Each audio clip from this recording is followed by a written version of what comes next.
Assalamualaikum warahmatullahi wabarakatuh. Ayuhal ashabil ahibba, ma'akum Gurratil Mahfudah, talibatun min qismi ta'limil lughatil arabiyyah di Jami'ah Asy-Syaikh Al-Hajj Abdul Wahab Hasbullah. Baik teman-teman, pada video kali ini kita akan membahas lagi tentang teologi Islam. Namun, tokoh kali ini berbeda, yakni siapa? Yakni Imam Al-Ghazali. Baik, sebelum kita mempelajari tentang pemikiran-pemikiran Imam Al-Ghazali, perlu kita ketahui siapakah Imam Al-Ghazali. Imam Al-Ghazali atau memiliki nama lengkap yakni Abu Hamid Muhammad bin Muhammad Al-Ghazal At-Tusi yang lahir pada tahun 450 Hijriah atau sama dengan 1058 Masehi di Ghazalah, yakni di sebuah desa pinggiran yang terletak di kota Tus, daerah Khurasan, negara Iran. Sosok Imam Al-Ghazali ini memiliki julukan yakni Hujjatul Islam atau yang memiliki bukti kebenaran agama Islam. Lalu yang kedua ada Zain ad-Din, yakni perhiasannya Islam. Dan Imam Al-Ghazali ini merupakan seseorang yang gigih dalam mencari ilmu. Beliau mencari ilmu dari tanah kelahirannya yakni Baghdad menuju ke kota Jurjan, Naisabur dan lain sebagainya, hingga beliau belajar bersama dengan Imam Al-Juwaini. Nah, jadi guru pertama Imam Al-Ghazali dalam ilmu sufi ini, ahli tasawuf ini, adalah teman dekat ayahnya, yang dimana waktu ayahnya menjelang wafat, beliau memiliki wasiat yang disampaikan kepada teman ayahnya yang ahli sufi tersebut untuk mendidik dan juga mengajari Imam Al-Ghazali mengenai ilmu-ilmu yang dimiliki oleh temannya tersebut. Karena apa? Karena hal itu berasal dari rasa penasaran ayahnya akan ilmu-ilmu tersebut. Dan beliau tidak ingin anak cucunya memiliki penyesalan yang sama. Nah, sebenarnya Imam Al-Ghazali ini berasal dari keluarga yang sangat-sangat sederhana.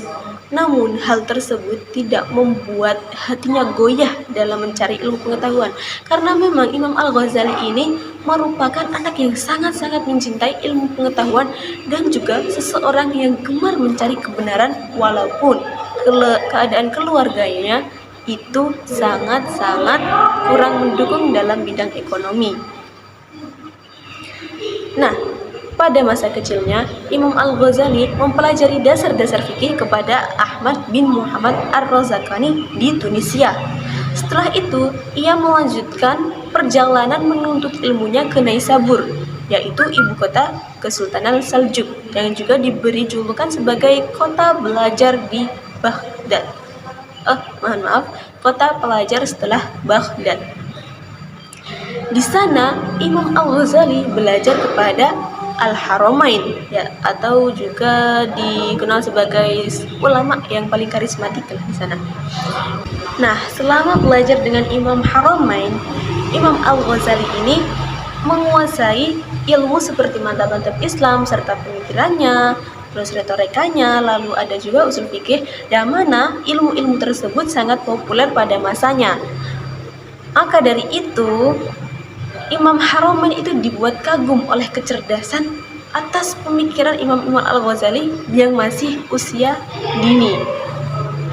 Nah, meski nampaknya Imam Al-Ghazali ini telah meraih kesuksesan di kota Baghdad, namun hal tersebut tidak membuat dirinya itu tenang dan juga bahagia.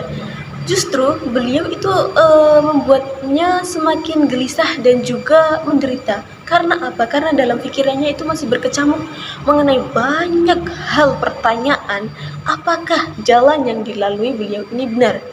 Hal ini dirasakannya setelah ia mempelajari ilmu kalam. Ia ragu akan aliran manakah di antara banyaknya aliran yang paling dapat dipercaya atau paling benar. Nah, rasa kegelisahannya ini juga dituangkan dalam karya beliau yang berjudul dengan Al-Mudhik min Al-Hadlal. Buku tersebut berisi mengenai dirinya yang ingin mencari kebenaran yang sebenarnya, diawali dengan dirinya yang tidak percaya terhadap pengetahuan yang dimulai dengan panca indera, sering salah atau berdusta. Kemudian, ia mencari pengetahuan dengan menyandarkannya kepada akal, tapi hal ini juga tidak membuat hatinya puas.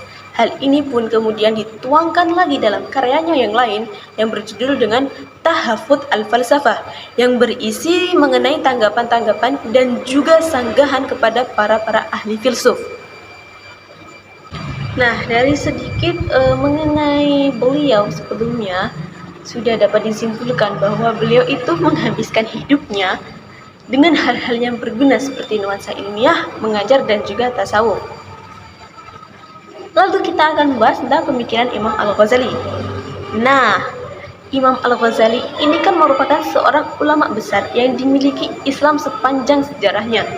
Beliau tergolong sebagai ulama dan juga pemikir Islam yang sangat sukses dalam menuangkan pemikirannya dalam sebuah karya.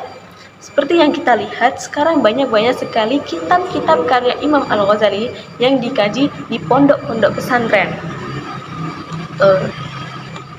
Yang pertama adalah mengenai filsafat. Imam Al-Ghazali ini merupakan tokoh yang banyak menulis tentang filsafat, seperti yang dituliskan dalam bukunya yang tadi saya sebutkan, yakni Tahafut al-Falsafah, yaitu sebuah buku yang di dalamnya terdapat kritikan terhadap pemikiran para filsuf yang menurutnya dapat menggoyahkan sendi-sendi keimanan seseorang.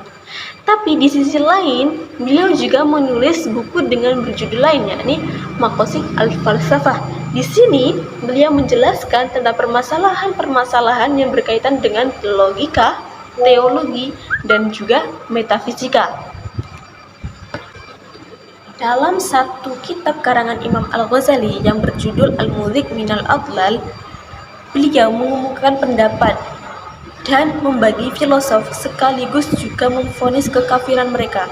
Yang pertama ada ateisme. Pengikut ateisme ini golongan filosof yang ingkar kepada Tuhan dan juga mereka menentang keberadaan adanya Tuhan itu. Mereka percaya bahwa alam itu ada tanpa campur tangan Tuhan. Mereka juga mempunyai pemikiran bahwa hewan ini berasal dari sperma dan sperma itu berasal juga dari hewan.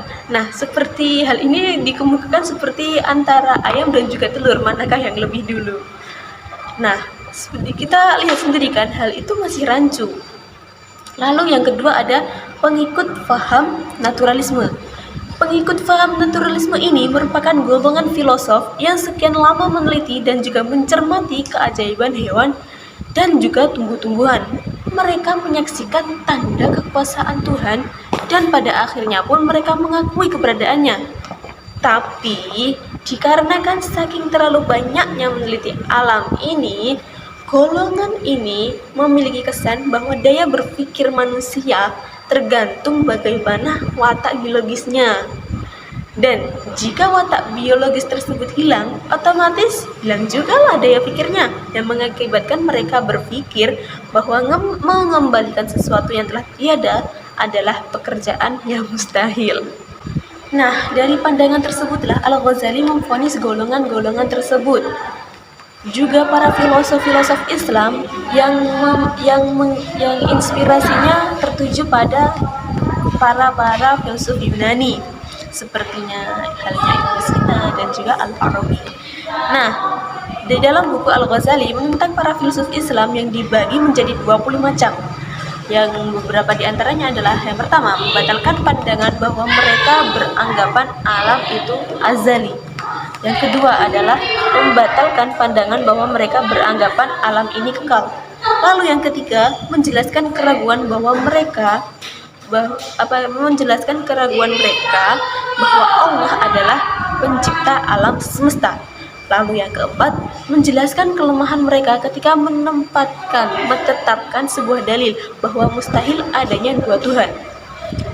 Lalu yang kelima adalah membatalkan pandangan bahwa mereka beranggapan Allah tidak mempunyai sifat. Wah, sampai segitunya ya. Baik, langsung saja. Imam Al-Ghazali ini memberikan penjelasan lagi bahwa di antara masalah-masalah tersebut ada 3 hal yang menyebabkan seorang filsuf itu menjadi kafir. Yakni yang pertama adalah pengingkaran kebangkitan jasmani. Lalu yang kedua adalah ilmu Tuhan dibataskan kepada hal-hal yang dianggap benar saja. Lalu yang ketiga adalah kepercayaan terhadap kodimnya alam dan juga keazaliannya. Kritikan Imam Al-Ghazali tersebut kepada para filsuf berdasarkan alasan serangan pada mulanya tidak tertuju kepada filsafat, melainkan hal tersebut dilakukannya setelah mengkaji dan mendalami ilmu tersebut dengan baik. Sampai di dalam kitab Mundhiknya, beliau berkata, orang yang tidak menguasai suatu ilmu dengan penuh tidak akan bisa mengetahui sisi gelap dari ilmu tersebut. Lalu mengenai pemikiran Imam Al-Ghazali pada ilmu tasawuf. Ilmu tasawuf ini dipandang Imam Al-Ghazali memiliki dua bagian pokok, yakni yang pertama adalah mengandung bahasa, hal-hal mengenai ilmu muamalah, dan juga bagian yang kedua itu mengandung bahasa hal-hal yang mengenai ilmu mukasyafah. Ilmu tasawuf memiliki dua unsur ini kemudian secara jelas diuraikan dalam Ihya Ulumuddin. Di dalamnya terdapat setidaknya 4 bab utama, yang mana 4 bab ini kemudian masing-masing dibagi lagi menjadi 10 pasal. Nah, jika ditinjau menurut pendapat Imam Al-Ghazali, perjalanan tasawuf pada hakikatnya sebagai pembersih diri yang dilakukan secara terus-menerus sampai mampu mencapai tahap musyahadah. Dan menurut pendapat Imam Al-Ghazali pula, hati itu ibarat cermin yang mampu mengungkapkan makrifat ketuhanan. Kemampuan tersebut tergantung bagaimana bersih dan beningnya hati seseorang tersebut. Jika hatinya kotor ataupun berdebu, maka ia tidak akan bisa menangkap cahaya makrifat. Nah, dalam problematika Imam Al-Ghazali memperkenalkan setidaknya ada 6 maqam yang harus ditempuh oleh ahli sufi sebelum pada akhirnya ia mencapai tingkatan makrifat. 6 maqam tersebut adalah, yang pertama adalah taubat, yang kedua adalah sabar, yang ketiga adalah kefakiran, atau dimakna kurangnya harta yang dibutuhkan. Lalu yang keempat ada zuhud, yang kelima ada tawakal, lalu yang keenam ada cinta. Cinta merupakan sifat terpuji yang paling tinggi seorang sufi sebelum meraih tingkatan ma'rifat. Di antara cinta dan ma'rifat saling berkaitan satu sama lain, bahkan bisa saling mendahului. Lalu pandangan Imam Al-Ghazali mengenai ilmu kalam. Imam Al-Ghazali menjelaskan bahwa ilmu kalam adalah ilmu yang menjaga dan juga memelihara akidah ahli sunnah dari tangan-tangan ahli bid'ah yang menyesatkan.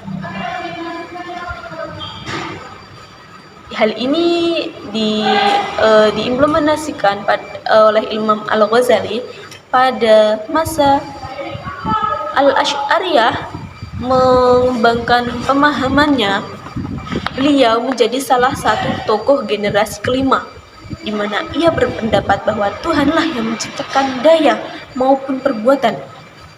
Baik, mungkin sampai sini saja pembahasan kita kali ini mengenai pemikiran Imam Al-Ghazali. Kurang lebihnya saya mohon maaf. Wassalamualaikum warahmatullahi wabarakatuh.